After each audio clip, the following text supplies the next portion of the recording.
अरे हा हैदराबादचा व्यक्ती मागील 10 वर्षांपासून या गव्हर्नमेंट हॉस्पिटल समोर शेकडो लोकांना मोफत अन्न खाऊ घालतोय. तर त्याची एक इच्छा होती की मला जर जॉब लागला तर मी या गरजू लोकांना माझ्या पद्धतीने मदत करेन. आणि देवाकृपेने त्याला जॉब लागतो आणि तेव्हापासून तो या गरजू लोकांना अन्न खाऊ घालतोय.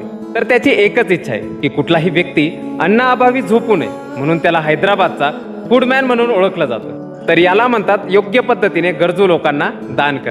अरे आपण मंदिरात गेल्यानंतर देवाच्या दानपेटीत दान टाकतो, पण देव कधी म्हटलाय का मला तुम्ही दान करा?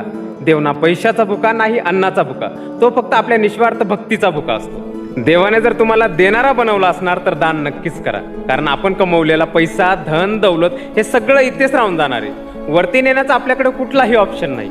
म्हणून जाता जाता थोडं तरी कोणाचं भलं करून जा. म्हणून दान नक्कीच करा, पण ज्याला खरी मदतीची गरज आहे त्याला मदत करा. तुम्ही जर मंदिरात गेल्यानंतर पैशाचं दान करत असणार तर त्याच्याने मंदिराचे हे पुजारी श्रीमंत होतील किंवा हे राजकारणी लोक त्या पैशाचा गैरवापर करतील.